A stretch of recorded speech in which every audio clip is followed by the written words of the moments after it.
कांग्रेस की भारत जोड़ो न्याय यात्रा गुरुवार को नागालैंड से असम पहुंच गई। यह यात्रा शिवसागर से शुरू होकर हल्द्वानी होते हुए असम पहुंची। कांग्रेस नेता राहुल गांधी के नेतृत्व में निकाली जा रही भारत जोड़ो न्याय यात्रा 15 राज्यों के 110 जिलों से होकर गुजरेगी। राहुल गांधी ने सुबह नागालैंड के तुली से बस यात्रा फिर से शुरू की और लगभग 9:30 के आसपास असम पहुंचे।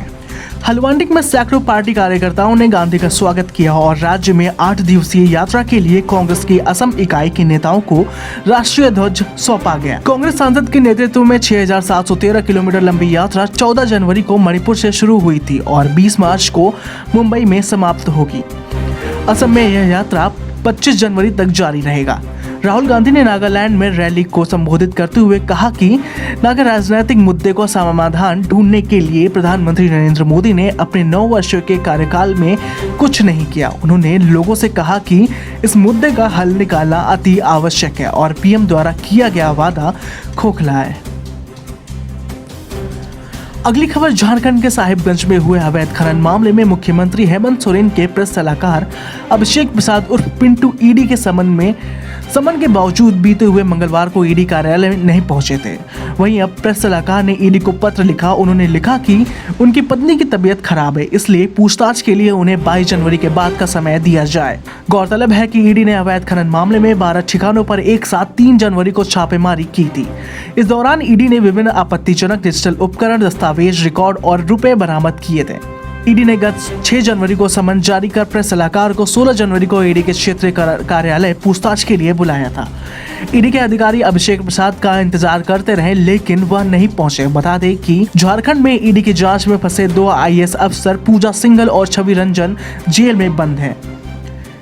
इनके बाद रामनिवास यादव तीसरे ऐसे आईएएस हैं जिन पर गिरफ्तारी की तलवार लटक रही है। आवास से प्रतिबंधित गोलियों की बरामदगी के मामले में उनके खिलाफ पुलिस में अलग से मामला दर्ज कराने की तैयारी चल रही है। अगली खबर बिल्किस बानो मामले में 11 दोषियों में से 3 ने सुप्रीम कोर्ट को दरवाजा खटखटाया। तीनों दोषियों ने जेल अधिकारियों के सामने आत्मसमर्पण करने के लिए समय सीमा बढ़ाने की मांग करते हुए उच्चतम न्यायालय का रुख किया है। दोषियों के वकील द्वारा तत्काल सुनवाई के लिए उनकी याचिका का उल्लेख करने के बाद सुप्रीम कोर्ट उनकी याचिका को सूचीबद्ध करने पर सहमत हुआ, क्योंकि आत्मसमर्पण करने का समय 21 जनवरी को समाप्त हो रहा है। कोर्ट से गोविंद नाई ने 4 सप्ताह जबकि मितेश भट्ट और रमेश चांदना ने 6 सप्ताह की मोहलत मांगी है। इन दोषियों ने व्यक्तिगत कारणों का हवाला दिया है। 8 जनवरी 2024 को सुप्रीम कोर्ट ने बिल्किस बानो केस में 11 दोषियों को बरी करने के गुजरात सरकार के फैसले को रद्द कर दिया था। बता दें कि साल 2002 में गुजरात में गोधरा स्टेशन पर साबरमती एक्सप्रेस के कोच को जला दिया गया था। इसके बाद गुजरात में दंगे भड़क उठे थे। इन दंगों की चपेट में बिल्किस बानो का परिवार भी आया गया। मार्च 2002 में भीड़ में बिल्किस बानो के साथ सामूहिक बलात्कार किया। बानो उस समय 21 साल की थी और 5 महीने की गर्भवती थी। इस दौरान भीड़ ने उनकी 3 साल की बेटी सहित उसके परिवार के 7 सदस्यों की हत्या कर दी, जबकि बाकी 6 लोग भाग गए थे। इस मामले में सीबीआई कोर्ट ने 11 लोगों को दोषी ठहराया था। अगली खबर उत्तर और पूर्वोत्तर भारत में कुछ स्थानों पर घने कोहरे के कारण दृश्यता का स्तर 0 रहा, जिससे रेल यातायात प्रभावित रहा।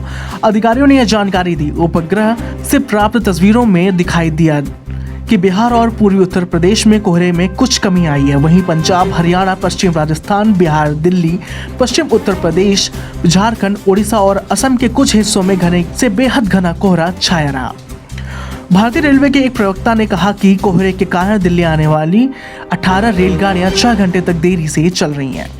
सुबह 5:30 पर पटियाला, अमृतसर, अंबाला, हिसार, बीकानेर और पूर्णिया में दृश्यता का स्तर 25 मीटर और चूरू, गंगानगर, झांसी, रांची, पारादीप और लखीमपुर में 50 मीटर तक था।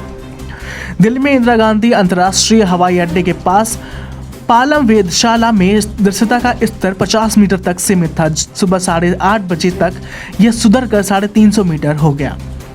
उत्तर और पूर्वोत्तर भारत में सुबह सुबह कोहरा छाए रहने के कारण पिछले एक पखवाड़े में सड़क, रेल और हवाई यातायात काफी प्रभावित रहा।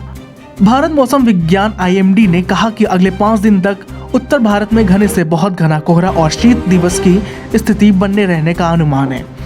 IMD ने कहा कि पश्चिम उत्तर भारत में 5 दिनों तक शीतलहर से लेकर गंभीर शीतलहर तक की स्थिति जारी रहने की संभावना है। विभाग के अनुसार मैदानी इलाकों में यदि न्यूनतम तापमान 4 डिग्री सेल्सियस है या जब न्यूनतम तापमान 10 डिग्री या उससे नीचे हो जाता है तो शीतलहर की स्थिति बन सकती है। अगली खबर, अयोध्या में 22 जनवरी को होने वाले प्राण प्रतिष्ठा समारोह को लेकर तैयारियां काफी तेजी से चल रही हैं। अन्य तैयारियों के साथ साथ सेफ्टी को लेकर भी पुख्ता इंतजाम किए जा रहे हैं। कार्यक्रम को मद्देनजर पूरा भारतीय रेलवे भी अलर्ट मोड पर है।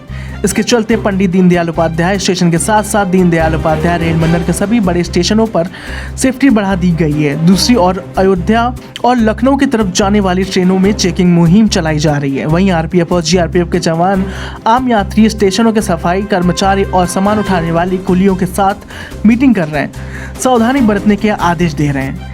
इस बारे में जानकारी देते हुए दीनदयाल उपाध्याय रेल मंडल के आरपीएफ के वरीय सुरक्षा आयुक्त J3B राज ने बताया, आने वाला समय हमारे लिए काफी सेंसिटिव टाइम है, जिसमें 22 जनवरी को प्राण प्रतिष्ठा समारोह है, उसके बाद गणतंत्र दिवस और फिर लोकसभा चुनाव है। इसकी वजह से न सिर्फ वीडियो डिवीजन बल्कि पूरे भारत में रेलवे अलर्ट मोड पर है। सुरक्षा को लेकर 24 घंटे सीसीटीवी से मॉनिटरिंग होगी। इसके लिए क्विक रिस्पांस टीम बनाई जाएगी। वहीं बड़े रेलवे स्टेशन की सिक्योरिटी बढ़ाई जा रही है। बम स्क्वाड और डॉग स्क्वाड टीम की व्यवस्था के साथ आने जाने वाले लोगों पर लगातार नजर बनाई हुई है। इसके अलावा ट्रेनों में सिविल ड्रेस और पुलिसकर्मी की वर्दी वाले कर्मी तैनात हैं। धन्यवाद।